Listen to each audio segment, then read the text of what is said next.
Malam ini kita bahas tentang Wallace.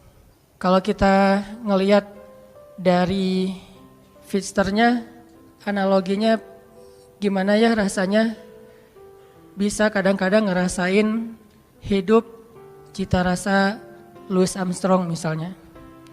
Jangan terus-terusan sepultura kan ya. Kadang ada kondisi kita butuh semangat, kita butuh action yang benar-benar bikin kita itu survive dalam satu masalah. Tapi tidak selalu action dan semangat kita itu harus dalam keadaan rushing, dalam keadaan buru-buru, dalam keadaan panik. Banyak banget masalah yang bisa kita lewatin dengan sikap-sikap yang dalam tanda petik santai. Banyak banget konflik yang bisa kita lalui justru dengan sikap-sikap santai kita. Kalau semua konflik kita lalui dengan sikap-sikap panik, dengan sikap-sikap berlebihan, maka kayaknya ada kalanya konflik yang kita dapetin itu efeknya lebih besar dan bertambah rumit dengan sikap kita sendiri. Bisa konflik dengan orang tua, konfliknya mungkin salah paham atau udah agak kurang nyambung nih antara kita dengan orang tua. Orang tua punya angle kita juga punya pola pikir kita sendiri. Gak nyambung, gak usah masalah yang rumit. Masalah milih jurusan aja kadang-kadang gak nyambung nih antara kita sama orang tua. Apalagi milih jodoh. Itu kan pasti paling berat kan ya. Susah banget ngelawan dua hal yang sama-sama sakral. Satu, perasaan cinta, kan sakral banget tuh. Kedua lagi, perasaan orang tua. Ini konflik yang luar biasa nih. Gimana ngehadapin yang kayak gini-gini tapi dengan sikap yang tidak menambah masalah. Kalaupun tidak mengurangi, minimal tidak menambah masalah. Gimana kita tetap bisa santai, Wallace dalam kondisi-kondisi yang sulit kayak konflik tadi. Atau juga mungkin bagi yang udah nikah, konflik sama pasangan. Memangnya selalu konflik itu bisa kita lalui ketika saling bersitegang. Memangnya konflik itu selalu bisa kita lalui dengan berdebat. Walaupun ada kalanya debat itu bisa memperbaiki keadaan, memperjelas situasi. Atau minimal klarifikasi terhadap hal-hal yang mungkin tidak diketahui.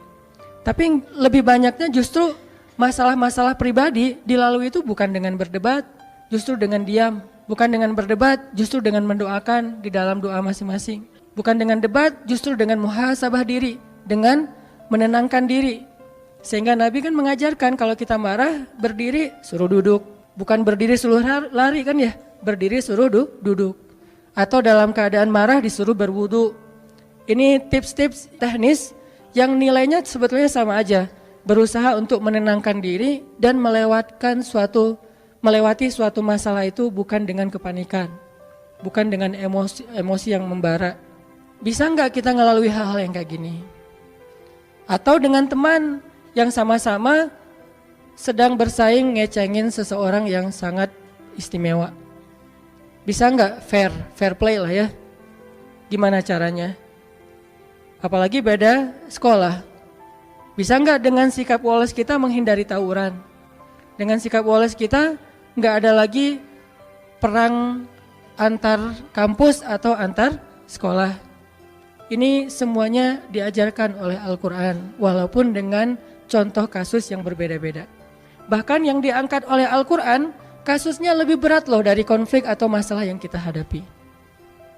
Termasuk yang dicontohkan Nabi di dalam keluarga beliau. Saya sering banget ngisahin kisah keluarga Nabi di mana sikap Wallace Nabi itu justru nyelesain masalah sama istrinya. Kadang kita berpikir ketika ada konflik antara kita dengan seseorang, sikap tegas kita, sikap keras kita, sikap belak-belakan kita itu bisa mengklirkan masalah. Tapi seringkali ternyata justru memperunyam masalah. Gimana harusnya? Masa saya diam aja? Kadang diam itulah penyelesaiannya. Kadang ya, gak selalu. Tapi kita kadang malas menggunakan kartu ini nih. Kartu diam, kartu muhasabah diri, dan kartu doa. Begitu ada masalah sama seseorang, kita diam, kita wudhu, terus kita sholat, habis sholat kita doain dia. Sebutin namanya. Nanti coba rasain bedanya suasana hati kita tentang dia sebelum dan sesudah doa. Before dan after. Mungkin selama ini karena kenapa kita agak susah untuk recovery, susah untuk bisa nyaman lagi dengan orang yang punya konflik sama kita, Mungkin kita nggak pernah nyebutin nama dia di dalam doa kita. Hanya doa untuk diri sendiri doang nih. Ya Allah sabarkan saya, sabarkan saya. Coba ditambah, ya Allah sabarkan saya. Ya Allah sayangi saudara saya Fulan bin Fulan. Mungkin dia nggak sengaja, maafin dia. Kalau dia benar, maafin saya. Sebutin namanya, lalu coba rasain bedanya perasaan kita tentang dia before dan after kita berdoa dengan nama itu. Kadang kartu ini bisa benar-benar menyelesaikan masalah kita secara amazing, secara ajaib yang kita nggak pernah mikir gitu bisa selesai. Dan Nabi mencontohkan buat kita gimana Wallace itu benar-benar bisa menyelesaikan masalah, terutama masalah-masalah yang hubungannya dengan pribadi. Beda lagi nanti kalau masalah negara, masalah agama kan setiap urusan itu ada sikapnya. Tapi kalau dalam masalah pribadi saya kira sikap Wallace ini paling dominan yang harus kita sering gunain. Contoh yang saya pernah cerita Wallace-nya Nabi kepada istri-istri beliau, salah satunya kepada Aisyah. Pas Aisyah cemburu. Ketika Aisyah lagi cemburu, marah-marah, terus minta diantarkan ke rumah Abu Bakar kan, Nabi cuma bilang ya udah saya antarin ya, malah mau dianterin.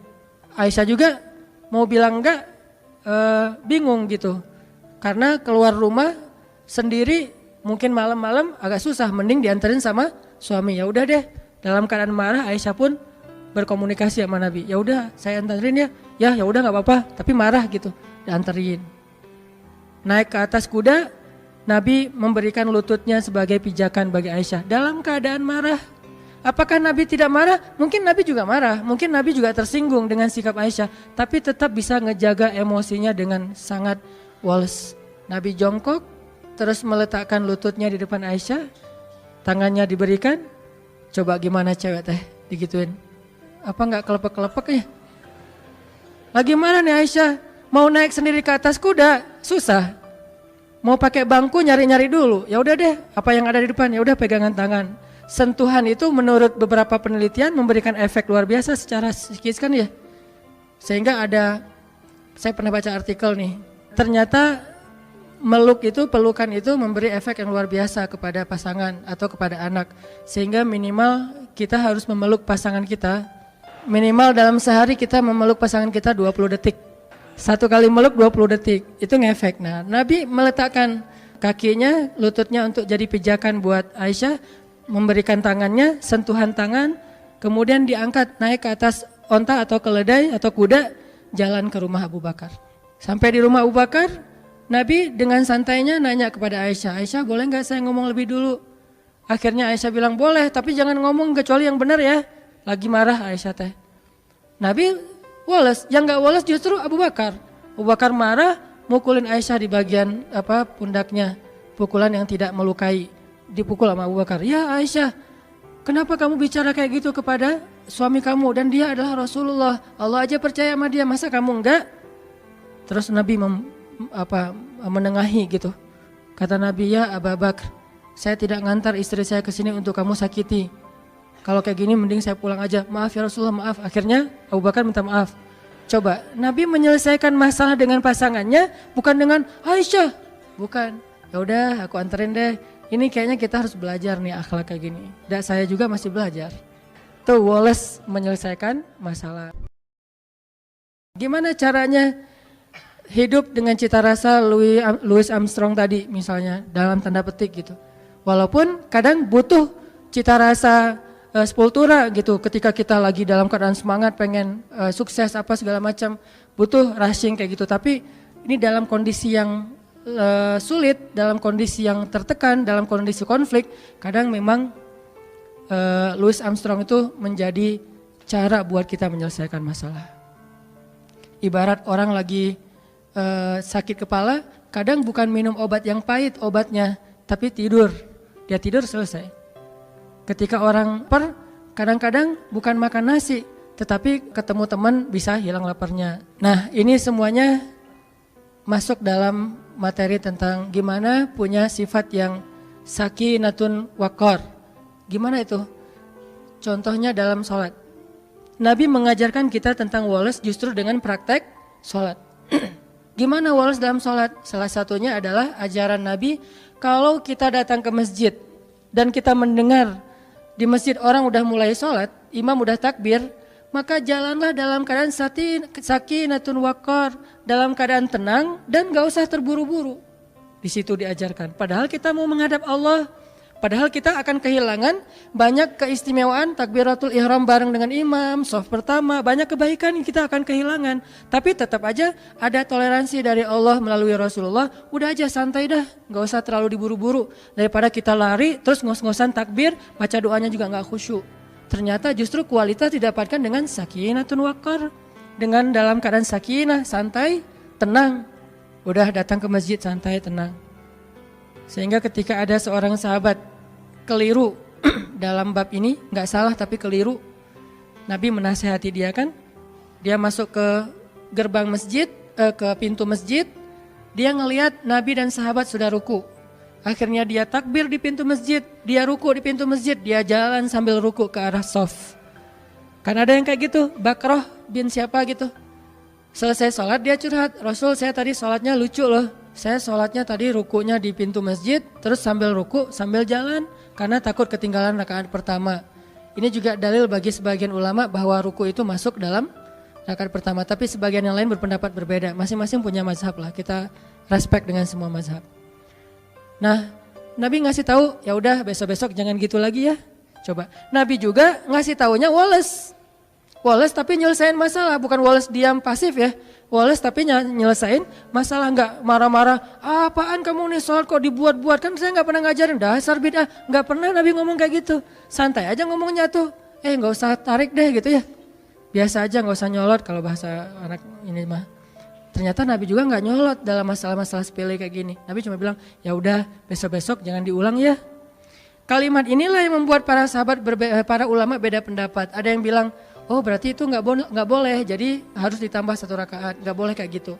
Ada yang bilang, oh itu boleh, cuman makruh. Buktinya Nabi mengatakan, ya udah besok-besok jangan diulang. Seandainya nggak sah, pasti Nabi suruh ulang.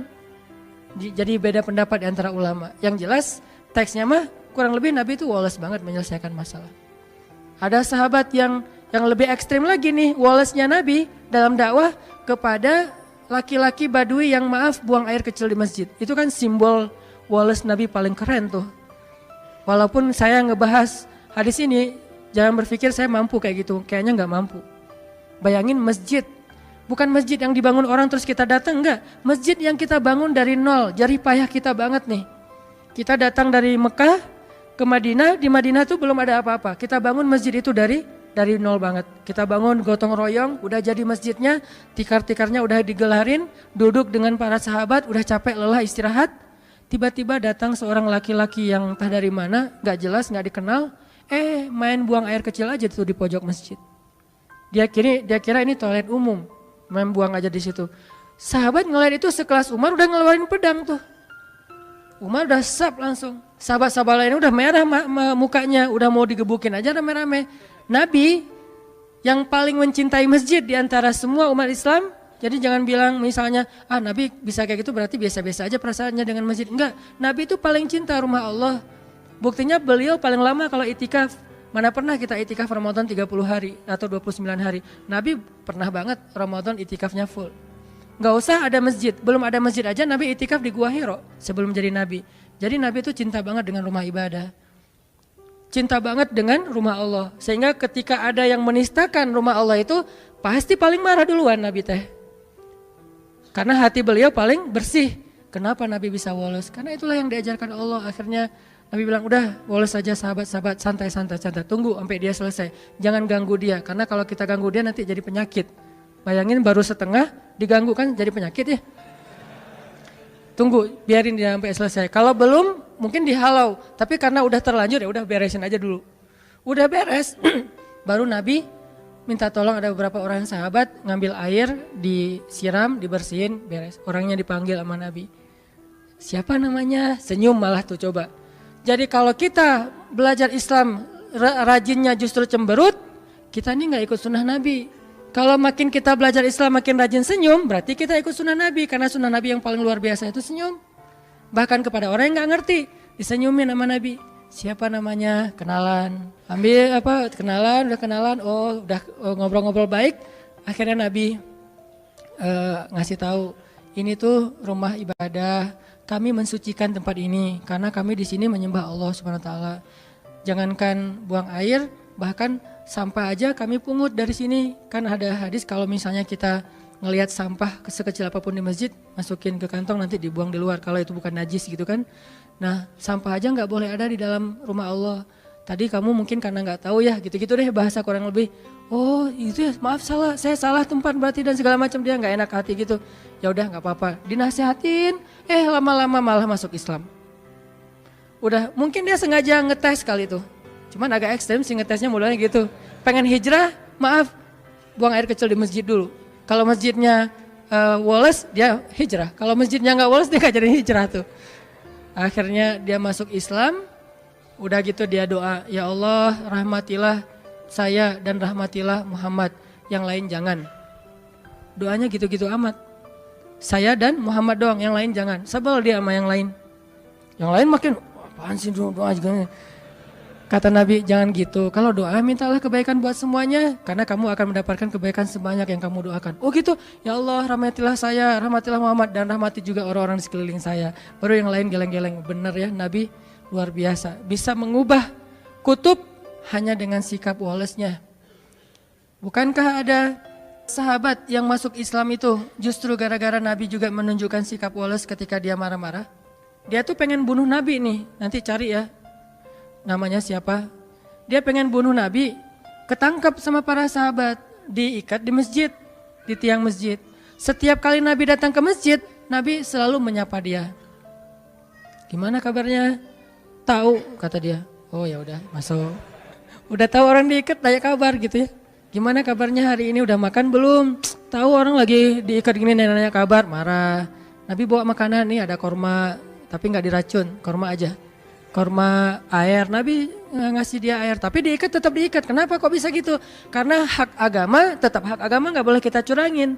Kalau kita mencurangi hukum Allah, berarti kita zalimnya ke Allah. Karena kita terlalu ngeringanin, terlalu nggak tegaan, akhirnya kita mencurangi hukum Allah. Tapi jangan sampai kita menjalankan hukum Allah sambil mencurangi hamba Allah. Inilah indahnya Islam, pertengahan banget nih. Tegas tapi nggak zalim. Ada orang yang tegas, keras, zalim. Ada yang terlalu lemah, akhirnya jadi kezaliman merajalela. Nah, Nabi tetap mengikat dia di tiang masjid, tapi dikasih makan. Dan makan itu makanan yang Nabi makan, bukan sisa. Dikasih minum, disapa, diperhatikan kalau lagi malam pakaiin selimut biar nggak kedinginan, tapi tetap diikat di masjid. Dia bisa tidur sambil duduk di tiang masjid. Lama-lama setelah Nabi berkali-kali menunjukkan sikap woles yang luar biasa, akhirnya dia membalas sapaan Nabi. Nah, kita kadang-kadang ngedakwahin teman kita dengan perasaan bukan kita udah lebih baik dari dia ya. Gak boleh sama sekali kita berpikir kayak gitu. Karena kita sadar kadang kalau dia nanti udah dapat hidayah Allah, bisa jadi dia akan nyalip kita di tengah jalan, lebih soleh dari kita. Lagi pula kan kita nggak tahu akhir hidup kita itu akan baik atau buruk. Nauzubillah, mudah-mudahan kita tetap dapat husnul khotimah. Bisa aja dia yang kita lihat kayak sekarang biasa-biasa aja, ntar akhir hayatnya malah dapat hidayah dan masuk surga. Banyak banget kisah-kisah kayak gitu. Kita ngedakwahin teman kita karena kita sayang sama dia. Kayak dulu kita ngajak dia malam keluar, malam nongkrong, karena kita dekat sama dia soulmate kita banget, teman kita, sobat kita banget. Sekarang kita juga ngajak dia untuk belajar Islam bareng, ngajak sholat bareng, karena dia teman kita. Sebagaimana dulu kita ngajak dia kepada hal yang kita senangi, sekarang juga kita mengajak dia kepada hal yang kita senangi dan insya Allah baik. Bukan karena merasa lebih baik. Kalau disikapin kayak tadi tuh, nah di situ belajar nih. Saya juga masih belajar banget gimana bisa woles. Nggak gampang emang, karena ini urusannya emosi kan, perasaan. Kalau urusannya logika doang sih bisa, tapi kalau udah perasaan kadang-kadang subjektif, egois sih kadang-kadang kita mah.